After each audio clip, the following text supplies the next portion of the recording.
Hi guys, it's Aaliyah. Welcome back to my channel.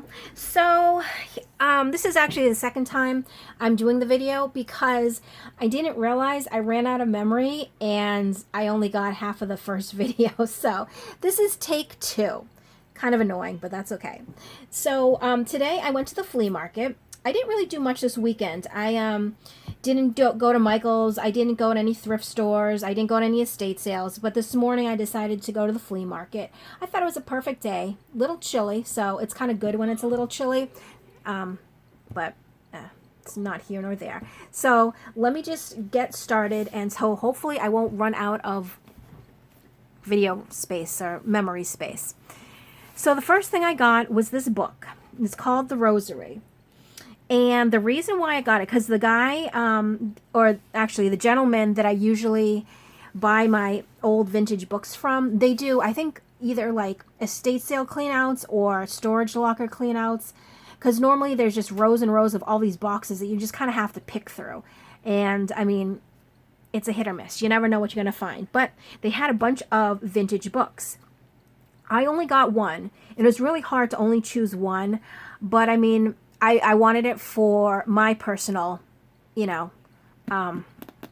collection. The reason why I got this, because look how neat this is. On this page here, and in the first video, I tried to figure out what this name was. And I think it might say Winifred T. Terry, birthday, 1912. I thought that was the coolest thing because there's like a little sentiment handwritten from somebody back in 1912. Now, the book is actually has a copyright of 1909, which is super cool anyway. But then to add this in was amazing. And the only thing that it really has with it is it's ripped right here. See, this is intact, but then right here, see how it's kind of separating? Which is all right because it's going in my personal collection, so I don't mind. I wanted it because, see how the front is embossed? This is gold lettering, nice spine. There's embossing here. There is actually like a little bit of a something or other right there. But overall, not bad condition. But I love the little sentiment in the front. So that's why I ended up choosing this one. Then I got another book from them. And it's a Cutco book. And I remember back in high school, I think my sister used to sell Cutco knives. So I thought that was funny. But, and I'm sorry for the glare and I'm sorry for the darkness because it's kind of bright outside and it's, I don't know, it always, when it's light outside, if I don't do my videos at nighttime, it always seems kind of dark. So, which makes no sense, but whatevs. So this is copyright 1961, and it's really cool, and it's actually really old smelling, kind of like a library. But look at, like, it's very, like, vintagey retro. You know what I mean? Like the pictures and, like, the coloring, and it's neat. But I also chose it because if you see how it's bound in, it's sewn, it's not glued. So I can just cut the front and back, and I can take these pages out like whole, and then just insert pages into my book that way, rather than, having each individual page and, folding them in half so then it's sideways. These, when you flip, it can be like this. So that's why I got that. I'm going to have to do something because it's really old smelling, very musty. So I have to figure out how to make the musty smell go away without ruining the book. So if anybody has any suggestions, please let me know. Then I found, actually no, I didn't find, my son found these. Aren't these cute? Because he knows I'm working right now on a Christmas journal, and he thought I could use these on the cover. Very good thinking. These are actually miniatures, like for doll houses and stuff. But you know what? Why not? Why can't I use this on a cover? They're from copyright 1992, so not terribly old, but for a Christmas cover, I think that would be really cute if I can somehow work these on there. So, got those. Then I got these little books, and the thing is, after I showed the guy, and he gave me a price of my little pile, and I said, okay, sure, no problem. And then he's like, wait, what are these? And I was like, I think they're little books or something. And at the time, he didn't get this open. But then he was thinking that, he should have not charged me what he charged me because he thought these were really collectible. And I opened them actually in the first video. I did get this open. So I know this. Oh, there we go. What they are, they're little doll books. And they're just reprints of the vintage book. Because these are copyright, I think it was 1982. So not terribly old. I think he was thinking these were more of antiques, and he's trying to tell me if you look it up online, you could probably, buy these for $30 a book, which I really don't see that. But I will go and do a little research. So there's 4 little books. Here's Only a Doll. This one is Little Flower Girl, Dolly in Town, and Dolly at Home. So, you know me, I love my little books, and little books shaped like dolls. Why not? I actually think I got something like this. It was bigger at the church sale that I went to a couple weeks ago. I'll have to actually look. But I will do some more research. Because see on the back, it says doll books for girls and boys. There's 5 different ones. It's our version of the antique set and a fine curio. I can't really read this really well, but yeah, so it's basically a reproduction. So, but I'll still look them up and see what they actually go for. Then, I was excited in my first video. Now I know what these are, so sorry, the excitement is lost, but it's still really cool. I didn't know at the time what these were. I opened it, and I thought they were cards, like they were this big, and so, I just closed it and I put it in my pile. What it is, there are stickers. It's actually some kind of board game. But see, there's stickers here.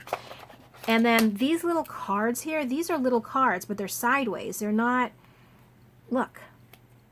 Aren't these cute? And they're kind of like thick. They're like a thick card. And this one says abundance. So all these different little, they have all different little words on them. And I think they will be so cute in a junk journal.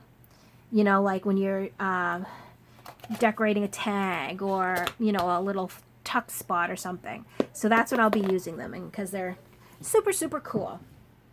And then, of course, anytime I find anything Rolodex, I get it. Look how old and vintage this is. Like, you can see how brown the edges are. And I know it's old because there's a lot of the cards with actual people's names or whatever it is and their phone numbers, and none of the phone numbers have area codes on them. So it was way back when you didn't have to use the area code. So I know when I was younger, we just had a 7-digit telephone number. Now you have the 10-digit, you have your area code plus your phone number. But all of the ones that I see in here, they all have just the phone number, which I think is so neat. So neat. So, I mean, it's probably, I would say from the 80s maybe, I'm thinking. But I don't know for a fact. Oh, how cool. Watertown Street, Newton. I actually know exactly where that is. That's really funny. Huh. And a lot of these are actually Waltham numbers. So, pretty neat. Yep. Very cool. It would be interesting if I, called one of these numbers just to see if it was still a number. So, but there's also plenty of them that are blank, and I can use those too. So we got that. And then the last thing I got, let me just put this over here, was this bag. Basically, this guy, when he sets up, he basically throws stuff all over these tables, and then he has boxes, and he kind of like, you go into his booth, and all the tables, there's like one entrance in and out, and then he has tables lined up like a square, and then one part open. But he has boxes all over the floor, and then stuff just strewn all over his tables. So I found a bunch of lace doilies. And all of these together, I put in this bag just like I had it. And he's like, just give me $1 for it. Okay, no problem. And, they're all just different kinds of laces, lace doilies.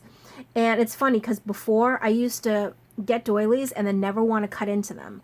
I felt like it was some kind of like taboo, or I felt bad, or I don't know what it was. But then I cut into my first one, and the world didn't stop, and I'm still living.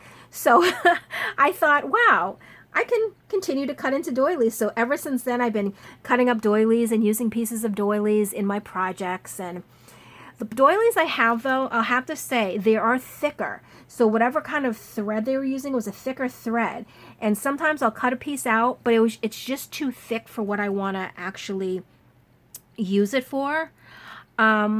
Which is fine, you can use it on something else. But I just love that these are really thin. The thread or the string, whatever they were using, it's real thin. So when I cut this out, it's not going to be anything thick. I mean, it's super cool. There's a big piece. Really neat. So, and I have a little plastic box that I keep all my doilies in. Oh, this one actually, it's a long piece. It probably was a table runner, I'm thinking. But you know how I and a couple of them, I've wrapped the cover with a plain material, and then I put material like this over it. That's what I wanted to use with this, or to use for this. So that's that one. And then, oh, here's another one. See, really light, really cute, delicate. So if I cut it up, it will fit in smaller. Like, it will be thinner. And then I got this really just to wrap everything up, but it is nice too. I mean, look at the bottom. This would be really nice to line a pocket or something, Super cute. So that is the last thing I got. So that is everything. Round 2 wasn't that bad. I thought I'd be missing things, or when you have to redo a video the second time, you always feel like you're just forgetting something. But I'm looking around, and I'm pretty sure I got everything, and yeah, looks like I did. So as I said, not too much, but what I got I really like. So I am off to do a little research on these little dolls here, and start getting ready for the craft fair, because it's actually next weekend. So I'm excited about that. I just have to, make sure I'm organizing this week and putting any finishing touches on anything that I have. But other than that, I think I'm probably 80% ready, which is kind of scary, but I'm 80% ready to go. So as always, thank you so much for watching, and I will see you in my next video. Bye.